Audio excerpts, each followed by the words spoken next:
Hey guys, Ash Lane here, Clash with Ash. It's time for the next installment of Life in the Clouds, high-end trophy pushing, but today I'm going to bring you even more than just the high-end trophy pushing and talking about the, a Q&A format of high-end pushing. Instead, I'm going to bring you my strategy that I've been using. It's kind of a mass witch type strategy, and it's really why I don't use Pekkas. I want to touch on that a little bit. So before I do so, let's go ahead and catch up with where I am right now. You can see my cups are 45, 67, and as we scroll down the United States leaderboard, I am 134 right now. So we've fallen a little bit. We've gained a little bit recently too. I did fall all the way to 4,500, maybe even I dipped into the 4,400s for a bit, just because I had to eat a few defenses not able to play during a busy weekend. So let's go ahead and take a quick glance at global. 49.54, the top player, number 2, and the number 2 player coincidentally is also 49.41 from the same clan. I wonder if those guys are sharing accounts at all. Wink, wink. So let's go ahead and go to the my log here and get a little bit into why I'm going against the Pekkas and going to GoWiWi with the I don't know if it's mass witch per se, but 7 is definitely more than your normal witch total. You can see I'm bringing 2 in the clan castle, and I have 5 that I'm cooking up myself, along with 4 golems, 13 wizards, and a few sniping teams. I am bringing 2 jumps. I don't have any wall breakers, and I'm kind of sick of wall breakers at this point with their AI. Maybe that will be fixed in the next update. Who knows? 1 lightning and 1 rage spell, along with the freeze I think I mentioned. So you can see here I'm only scoring 2-point victories and snipes, and I love 2-star victories, excuse me, and I love seeing that. You can see I did have 1 star. I lied over here, 48%. I should have had that, but I think it was my mistake on sniping there.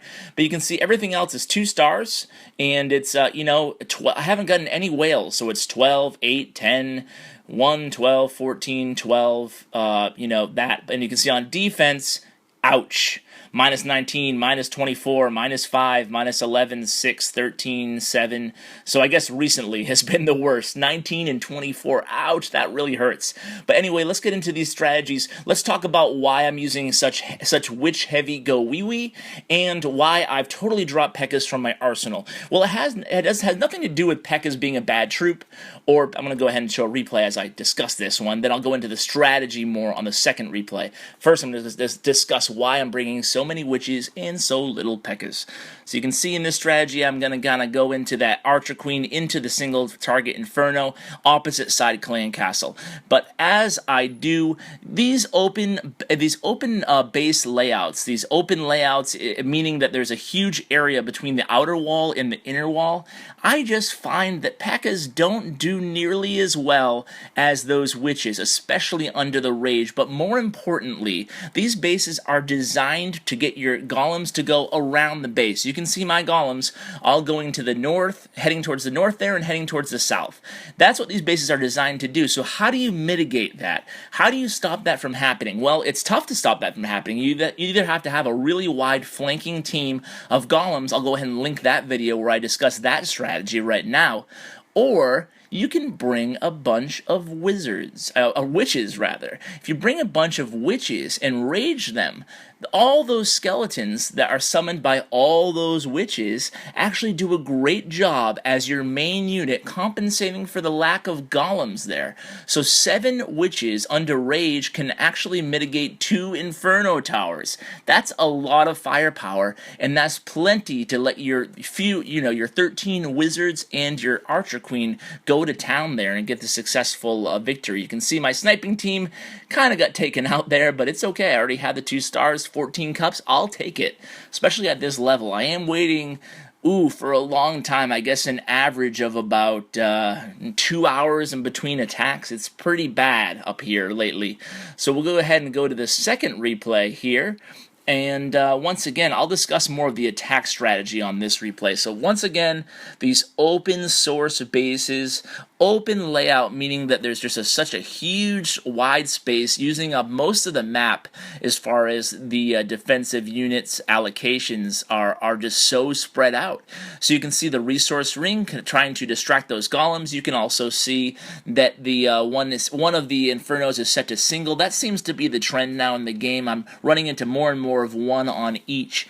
So on this type of a base, I want to attack. I have been attacking into the single target with these mass witches, if at all possible. I'm kind of ignoring the queen, trying to attack opposite the clan castle, and if the choice is available, I'll go also into a single target Inferno Tower. So that's what I'm looking for when I engage a base. So I'm using the 2 jump spells to basically, I'm kind of clumping the golems, I'm clumping the witches, and I'm using 2 jump spells, hoping that even if my golems get distracted from the middle, that my witches will create a beautiful path to the center. Especially going into a single target like this should be an easy raid. So you can see here, I don't like to go in right in the middle of the map. Instead, I want to target that cannon, make sure those golems are able to take out the cannon. Now, this is huge right here. The spacing and the timing, right? So the golems are going to town for a while, and you can see I'm kind of just sitting right now. I haven't deployed, I just deployed the wizards, and I waited plenty of time because I want the golems to set off any possible giant bombs, because that could ruin my entire raid. Look at that giant bomb right there. That could be very dangerous. That's why I'm trying to let as much time as possible for the golems to have enough distance between the rest of my troops. So you can see that worked out just fine. The golem's kind of going around again, which is all right. I'm bringing a lightning spell for the clan castle troop. I went ahead and I freeze that first Inferno Tower because it locked onto my king, and I was a little bit late on that. Actually, I was a lot late on that, but it doesn't matter. The strategy is so powerful that you can see I kind of lucked out with some golems going into the center too there, but that will happen. I wouldn't even say it's luck. It's kind of like a 50-50, so you never know exactly what's going to happen, but if your golems goes into the center on these type of attacks, you know you have it in the bag. That's just, look at all those witches and wizards in the center, and my queen's going around this time, and that's alright. I mean, they said once again that they might improve the queen's AI in this next coming patch, as well as wall breakers, so we'll stay tuned and try to bring you some more content on that. But you can see my queen's kind of going around. I'm trying to, let's go ahead and stop right here. As you can see, I'm always trying to snipe during the raid, not after the raid. So let's go ahead and watch as those minions take down those elixir pump and the spell factory, as well as head over to the barracks. I'm going to get a few extra loots because I have a few blue walls left, as you can see. Well, more than a few, unfortunately. These guys are a grind. You can see I'm almost halfway there between the blue walls and the level 10s here, the 10s and 11s. So anyway, guys, I'm going to probably end the episode here. I hope that kind of explained why. I don't know if I touched enough on exactly why Pekkas are bad against these layouts. I guess I will touch on that real briefly. You can see on my attack log here. Let's look at one of my snipes. Once again, it's the widespread base layout. It's not that Pekkas are ineffective. I know a lot of big-time pushers and big-time YouTubers actually use Pekkas in their attacks with some success. I've just found much more success bringing the 2 extra witches instead. I mean, a Pekka can easily get lost along the way against bases like this, and they can kind of get unaccounted for or targeted with an expo. If a Pekka is targeted with an expo, it's really only a matter of about, 8 to 10 seconds before they go down, even a max Pekka. And not only that, but the single target Infernos being a trend, I find it's just much more useful bringing in the witches rather than the Pekkas. So I hope that explains it. And Pekkas are more apt to go around and get lost with their crappy AI against a wide open base like this. So that's why I like the witches all in a big clump. It works for me, guys. I hope it works for you. Please share this video. Please share this strategy, I guess, with your clanmates. I always appreciate it. And thanks for tuning in, guys. Take care.